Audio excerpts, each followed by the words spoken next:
Okay. Hello, everybody. My name is Stephen Trevathan, and this is the first vlog that I'm recording in 2025. It's January 3rd, and I am continuing to revisit the events that happened in my life over the last 3 years. So last one I did, I was talking about one of the more challenging periods that I went through, and that was, I guess kind of just what happened over the course of July through about the beginning of October in 2021. And that was included choosing to separate from my then wife and quitting the job I was at, starting a new job, really exciting one, and just kind of feeling like I was re-entering, well, I don't know if re-entering is the right word, but just kind of getting this whole new life starting. Just a significant amount of change in a relatively short amount of time, and I wanted to talk about this in this series. I'm calling this series right now really just the main goals. I'm just trying to make shooting video a regular thing, and it's been a struggle for me. Never been able to really do it. I've tried before, and I had tried, funny enough, in videos like this, I had tried doing it back in 2021, and then all these things changed, and all this crazy stuff happened. I figured it'd be kind of an interesting way to get into this, is just kind of breaking down just what happened, because so much in my life has, so many different things have happened these last 3 years. So this would be kind of part 4 of this retelling, and it's interesting. So I just kind of going into it, my ex-wife moved out. She was fully moved out. I think, by the beginning of September, she was fully moved out.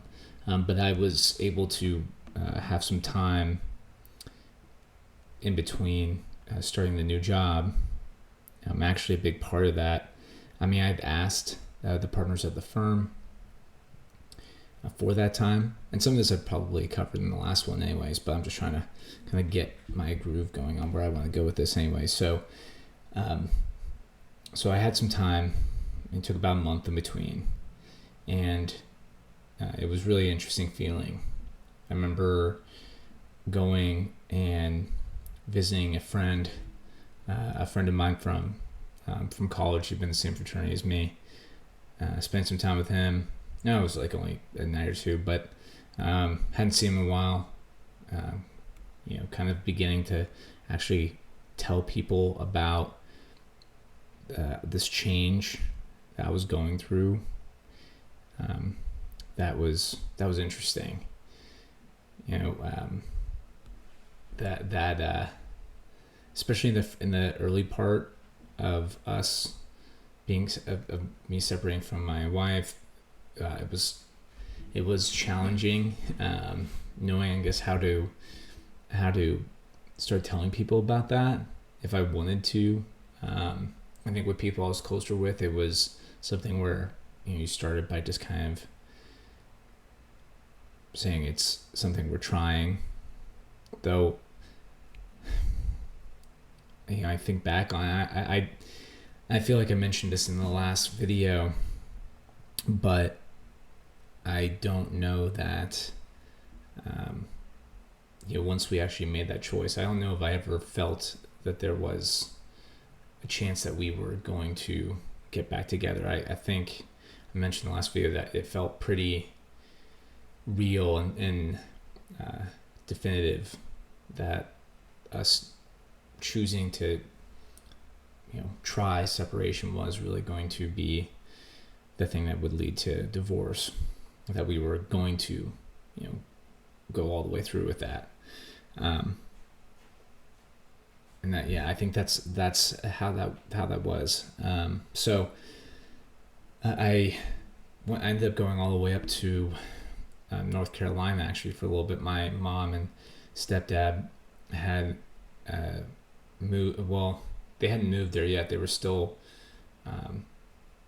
spending time living in St. Petersburg as well, but both were semi-retired and had a kind of a place that they had built up there, and it was something they invited me to go spend some time up there, which was nice, just to kind of get away from everything.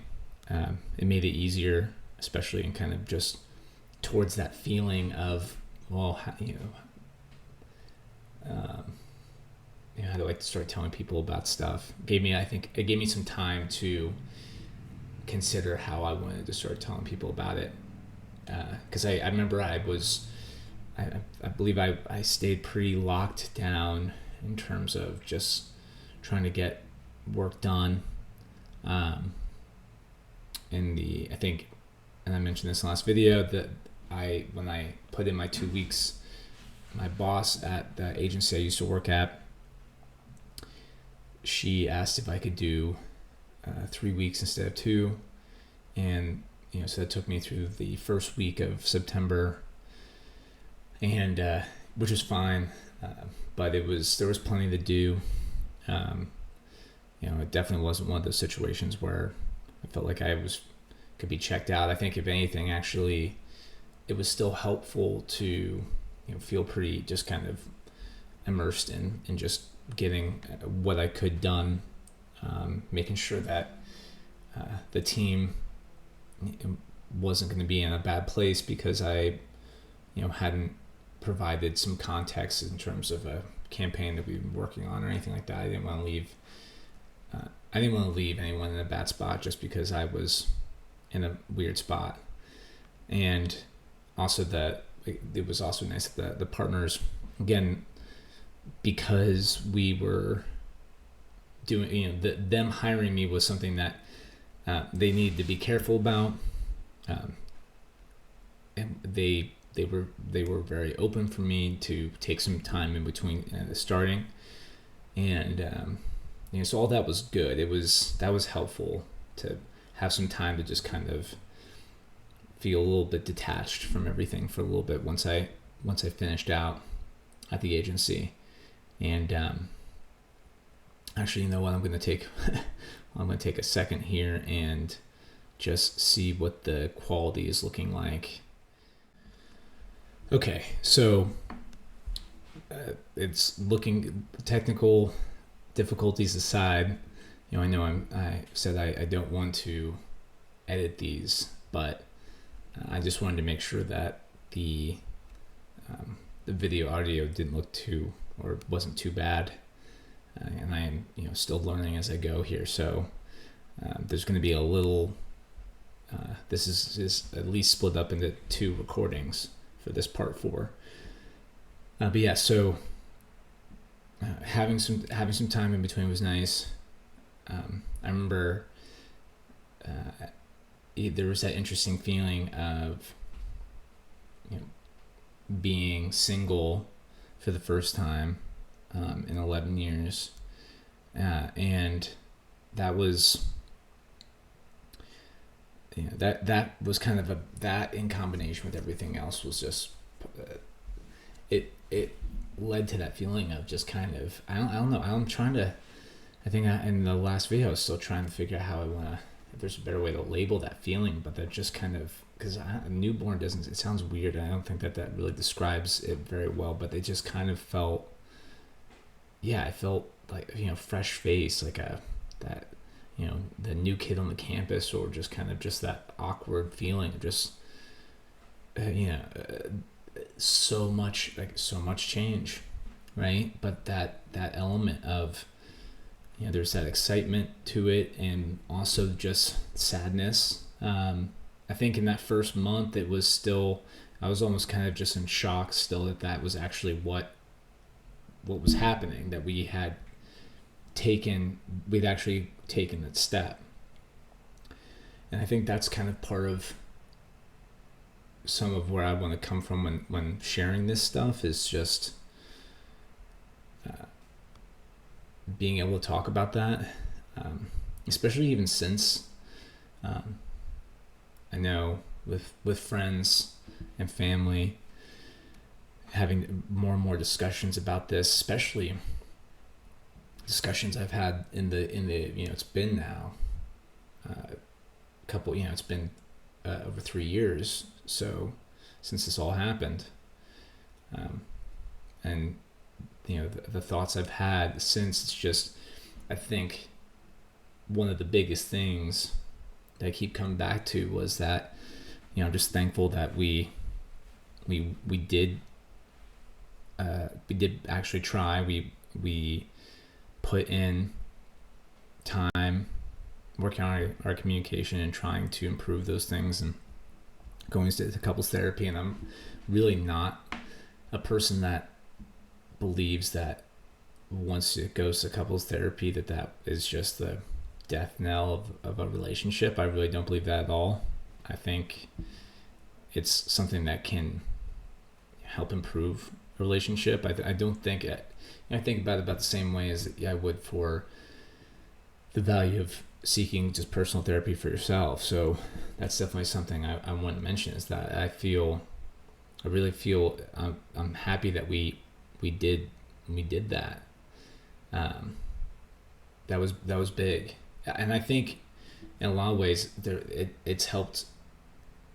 The insights I got from the couples therapy has helped me in this time since. I've been doing, I feel like, a lot of processing over the last 3 years, especially when it comes to just who I was in that relationship, and I guess what I'm potentially looking for in a relationship again.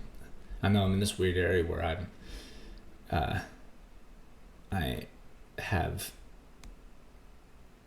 I feel unsure about, I guess, what I'm looking for. And there's a lot of, there is a lot of, I think good advice out there about, having a better idea of what you're looking for in a partner, or trying to have a clear idea. And I guess to me, it's that signal of, at least right now in my life, I'm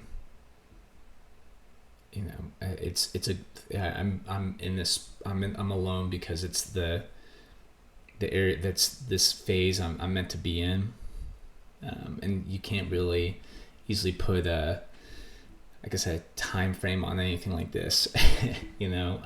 I've had a number of relationships since, and I don't want to go too, I still want to try to maintain this timeline aspect of how I want to go through this, at least just to start with doing these, is I think just trying to maintain that, okay, this is part 4, and try to stick to, because again, I just go on these tangents, trying to stick to covering key takeaways from this period. But I did feel compelled to at least want to try to get into that a little bit in terms of talking about the first and foremost, I'm glad we did couples therapy, and I really do feel strongly that shouldn't be viewed as if you're at that point that's the end of a relationship. I do not agree with that. And then second, just kind of continuing to try to express my feelings on change and how I felt about change, especially in this period. This was such a big kind of shock. Like this part 4, what I'm trying to cover and what I'm trying to say, and effectively is just, I guess this was this period of shock that I was in. It was interesting. I remember this really kind of embarrassing story of, I wasn't in that time period. When I got back, so I spent time in North Carolina, with my mom and stepdad. It was nice. We went on a bunch of hikes, and it was just they gave me space, which was nice too. And then we're there when I just wanted to just do something like go on a hike, and that was nice. And I wanted some calm and some peace to try to begin this element of trying to process kind of everything that was going on. And I also still had I had some side clients at that time, so there wasn't much stuff, but there was still some work to be done during that time. I remember having a few Zoom meetings while I was up there, but nothing too crazy. But it was just that was nice, just having that and kind of easing into it. But I remember that during that period when I got back to St. Pete, I wasn't interested in any. The thought of having another relationship was very far from my mind at this point, but I was, I mean, I don't know that. So word for it, there's no other word for it. I was horny. And this is embarrassing to say, but I remember trying out some sort of like adult finder app or website, and literally having a connection that it was some sort of scammer or something like that. And then the scammer got a photo of me, and this all went down in a night. It was crazy. So interesting. I look back on it, I cringe at just the level of naivete on display. But the feeling lonely and feeling horny are powerful motivators to do stupid stuff. And I remember this camera had actually sent the photo to my ex-wife,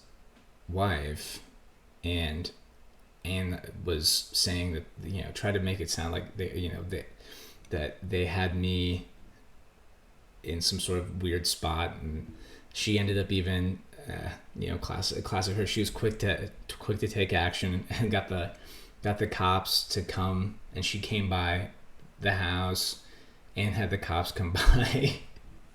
And I just remember talk about feeling red-faced and ashamed, but obviously, I was fine. But it was an interesting just moment of just, it's just something that comes to mind just thinking about that, just literally being technically on my own and just trying one of those stupid things. But it kind of encapsulates just kind of that feeling of just being, that fresh-faced idea that I'm trying to hit on, or what that feeling was in that time. So in early October, I started at the firm officially, and I was obviously extremely excited. And one of the big things that had frustrated me while I was at the agency, that I was really excited to be able to kind of address, for myself and the firm, obviously, but it was kind of this career irritation I had been feeling, just in general where I was at the time with my career. And it was just that I was feeling frustration when it came to just feeling limited in being able to drive the type of results, or to see the type of change that I wanted to see for my clients. So just kind of in the way when I was just purely working for myself or the business partner I had, or at that agency, it's just a constant balancing act. And especially in that time in my career, I was really more interested in being able to really have that time and the resources to kind of be more focused on seeing a potential campaign all the way through. And I've been one that I'm an idea person, and I have big ideas for clients, and I felt I would always feel that level of connection, or start to feel that level of connection with clients, especially ones where they at least had a good budget where we were able to do some number of things, it was easy for me to start to feel that connection to their brand and really want to do more. And I always felt kind of constrained in that agency model where you're almost never given that amount where you would be able to kind of see through the things that, at least with the things that I wanted to do, which were big things. So moving from that, which had been a constant source of frustration for me, in addition to what I mentioned in the last video, was just that feeling of feeling like I was handcuffed by internal limitations that I was feeling like I was being kept away from being in a spot where I could try to address those more directly.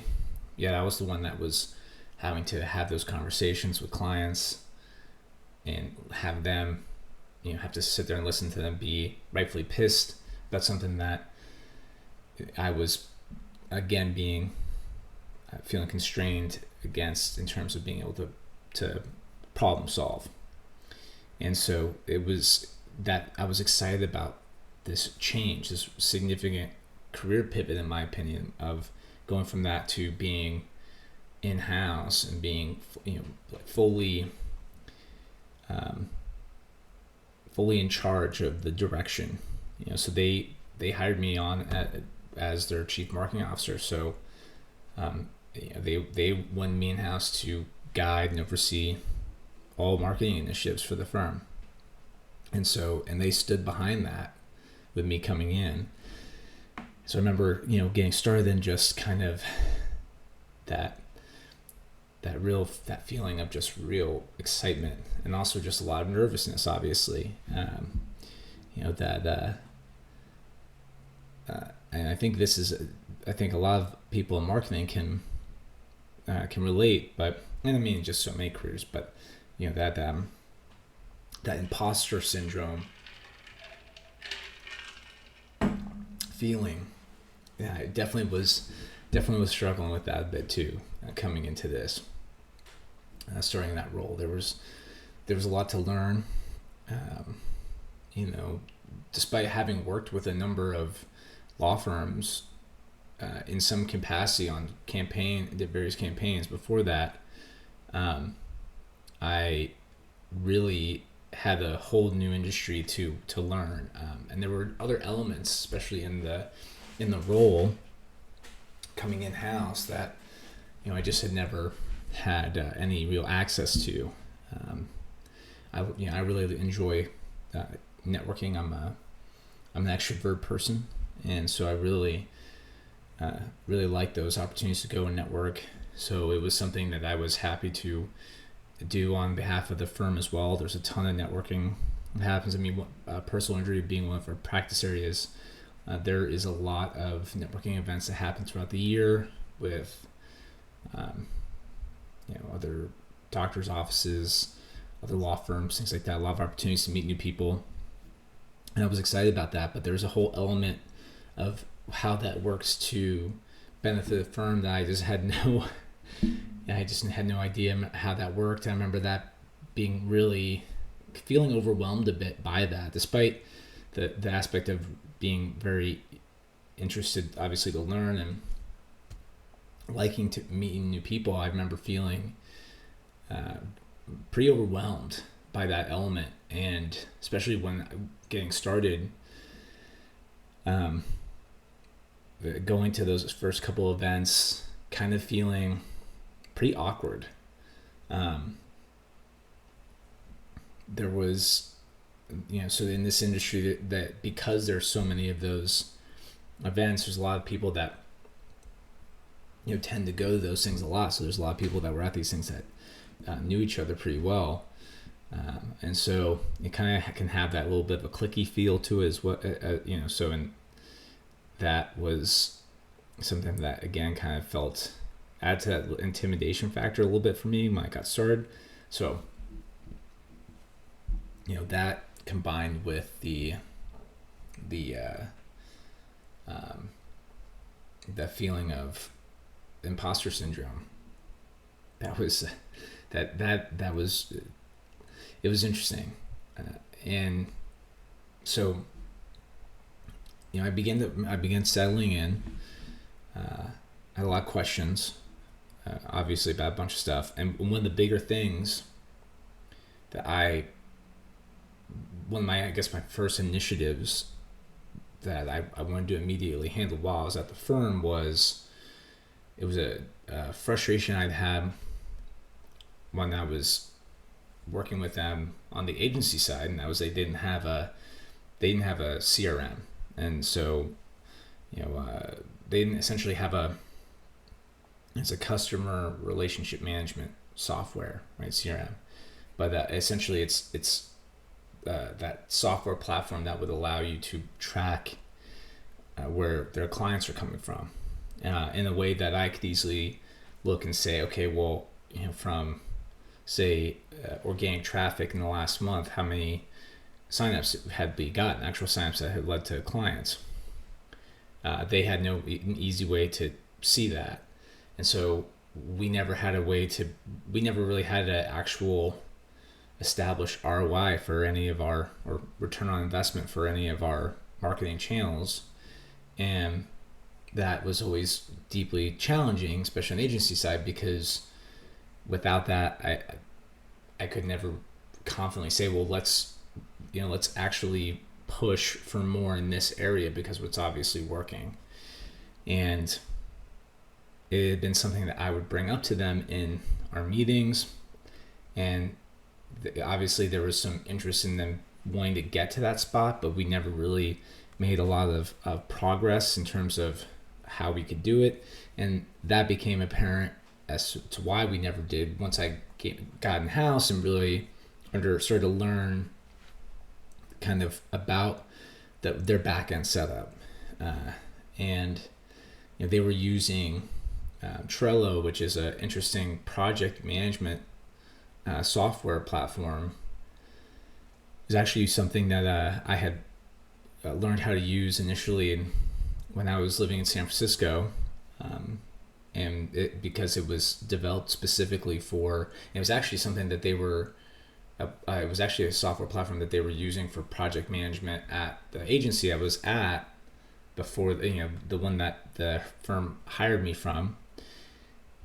But that platform was developed specifically for project managers that are working with software developers, and so specifically, even more specifically, software development teams that were using the agile development method, and so that the way that the platform interface is set up is so that it really, it's easy for these teams to kind of map out the tasks that they would want to do in a given week. And there's actually, now I'm talking about, there's a lot of details there. I don't really want to go into that too much, but either way, they were using that as their case management platform.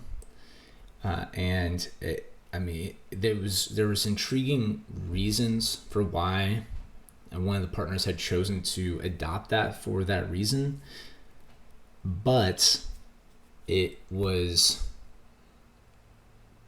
honestly piss poor when it came to providing any data metrics in a way that were usable for me, at least, coming in. So that was, again, probably my big first initiative was, how do we get a CRM set up as fast as possible so that I could start to see, I could actually start to better understand what our most profitable marketing channels were, and so I could start to push the needle and really start to grow the firm.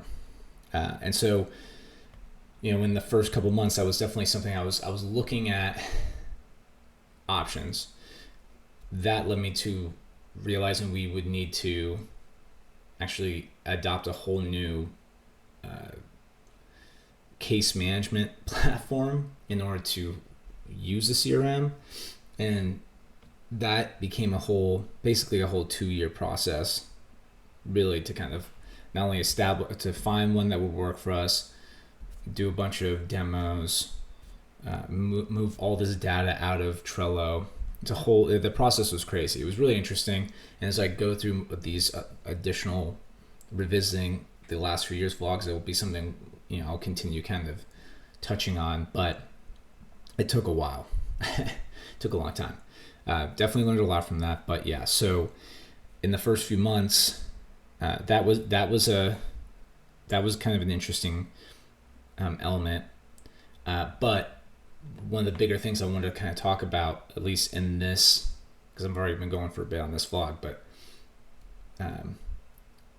was kind of this additional challenge that occurred during that time. So as I mentioned, we had to be careful about how I left the agency, because technically the partners had agreed when they became clients of the agency that one of the things that they had in place was that they had an element in the contract about essentially not poaching their employees. So we had kind of strategized out how I was going to be able to leave, and kind of not only took an actual month before starting, but literally, and I was working this out with the partner that was really kind of the reason I really wanted to work with them. He's the one I was the closest with, the one that I think he and I really connect in terms of my vision for the firm, his vision for the firm, and so we worked out kind of this strategy on how I could leave and kind of get started slowly, not updating my LinkedIn for a bit. We kind of had this like 6-month timeline worked out, had done everything right, but what ended up happening, so I think this was within a month of me actually working there, the partners had approved a billboard campaign just before I started, and it was something where they put a good bit of money behind it, and the creative for it was terrible. It was so bad. I remember they had a Trello board, of course, for a bunch of marketing ideas that they had come up with. It was just kind of a place to just make a card and put it in the board and just have it if they ever had an idea. So it was just a lot of half-baked ideas in there. Some really interesting stuff. I remember going through all the cards they had in there, and there was some good stuff in there. But one of the things was that they had approved this billboard campaign, and it was just like with rolling billboards throughout the area, but the creative was just so bad, and it looked terrible. But they had already signed up for a 3-month run. So one of my things that I started doing initially was I wanted to come up with a better billboard design. And I'd never, I'd worked on plenty of WordPress websites and done, I had designed WordPress websites myself. So I had a fairly decent knowledge in terms of website design and elements that went to that. But I remember feeling pretty frustrated kind of at my inability to come up with something that I felt was good when it came to especially for the personal injury, because that was really the area that they were wanting to promote with the billboard, and that was the move. Because when I started, we only had the 2 practice areas. It was the personal injury and the home insurance disputes when I first started. So,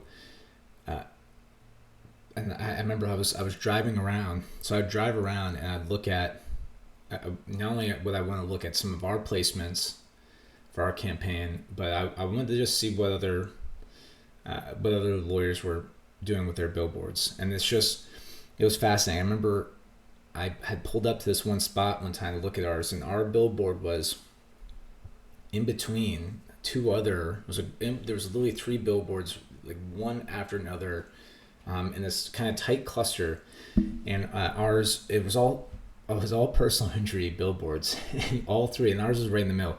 All three started with an injured or had injured question mark on their, as a part of the creative, and I just it was so funny to me and also just frustrating, because there's a lot of, so when it comes to how law firms can advertise themselves, and especially when it comes to printed advertising like that, the Florida bar has a number of restrictions in place, things that are kind of musts that you have to have in order to get that creative approved. There are good reasons for that, but it does tend to lead to some ubiquity in terms of designs. And I'll be honest, lawyers in general aren't always the best when it comes to outside the box thinking. If you've gone to law school, you gotta admit it's kind of forces you to think a certain way. So I remember that being, and I honestly, even through the 3 years I was there, I still feel like I never was truly super blown away by one of the ideas that I wanted to do. I didn't ever really get to that spot.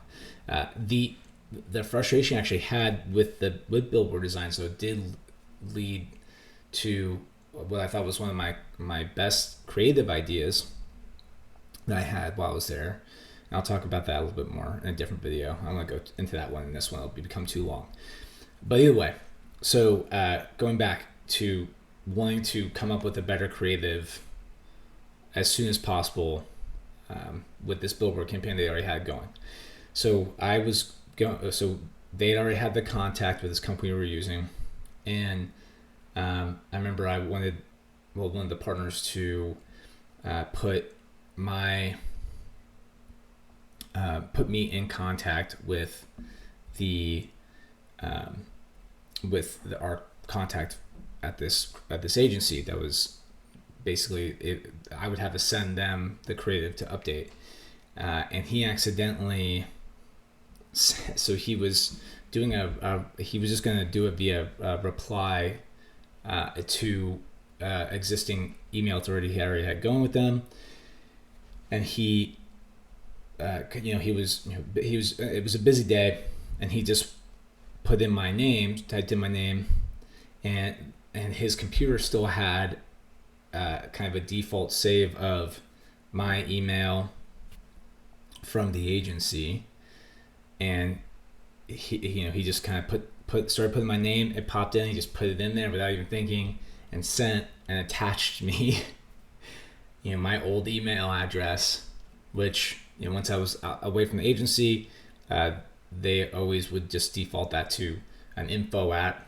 email, just catch all email.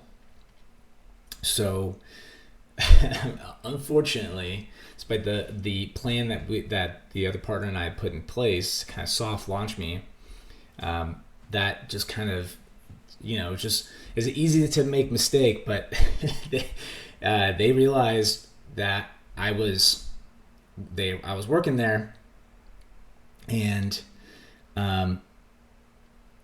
the owner of the agency ended up it was her right to do it.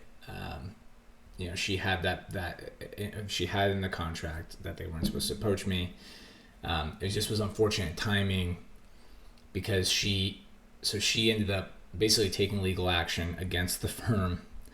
And this is basically, we're talking, this is probably in November that one of the partners come to me and like, hey, so because of this, she is taking action. And we had to go through this whole thing. I mean, I was worried that they were gonna be potentially forced to fire me, and or who knows. I mean, it was just really stressful, and I remember thinking, I remember having this thought at the time that I was like, wow, it was actually going to be easier. And it was, again, in a later video, it's not the thought I have anymore, but at the time I was thinking, wow, it's going to actually be easier to leave my wife than to leave this job, in terms of the stress factor I was dealing with at the time. Because at that time, it was still, things were still fairly smooth sailing, in terms of the separation and just kind of how we were proceeding with that. But yeah, so I thought I was going to have to be, either fired or something, or maybe they were going to have to reduce my salary or whatever. But fortunately, and I mean, it was I think it dragged out into December, or through December. It just added that element that just kind of, I mean, I put a damper on a lot of things for a bit. But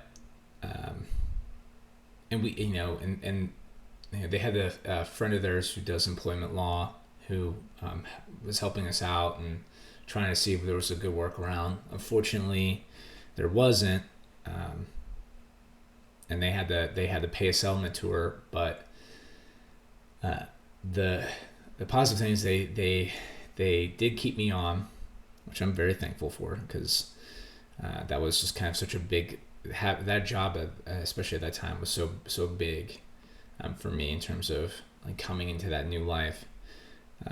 But yeah, so they were willing to take that hit with the investment of bringing me on. So it was an expensive end to the year for them. But I'm very thankful that they did do that. But yeah, it's interesting because I mean, we really spent quite a bit of time kind of going through literally a strategy on how to essentially soft launch me there, and just that one just easy mistake to make, and that they were doing their due diligence in terms of checking those emails. So it was unfortunate. It was crazy, but yeah. So that was kind of the beginning of my time, and kind of coming into the close of that year. I think in the next vlog that I want to do, which would be part 5, I'll kind of just touch on some things from December. One of those being kind of actually, interestingly enough, connecting with someone that had been a friend for a long time, and that relationship becoming kind of something more, and just kind of what to me kind of really started my new life, what really felt like the beginning of being open to that new aspect of my life, being actually a single man, after 11 years. So I was interesting kind of start there, but I think this is enough for this part 4. And if, again, I think as I've said before, really these videos are for me mainly because I just want to become more comfortable doing this, turning on the camera and talking. I'm trying to process how I feel about things, especially over these last 3 years, by doing this. So the structure is pretty weak at the moment, beyond just kind of trying to discuss these elements that I feel were big elements in a given. Right now it's like I'm trying to stick to about 2 to 3, like 2.5, 3 month time frame, so I go back and revisit, and I'm obviously go on tangents, just so I do. But I will continue to work on these. I'm continuing to shoot these. If someone watches these besides me, finds some value in them, then I thank you for watching.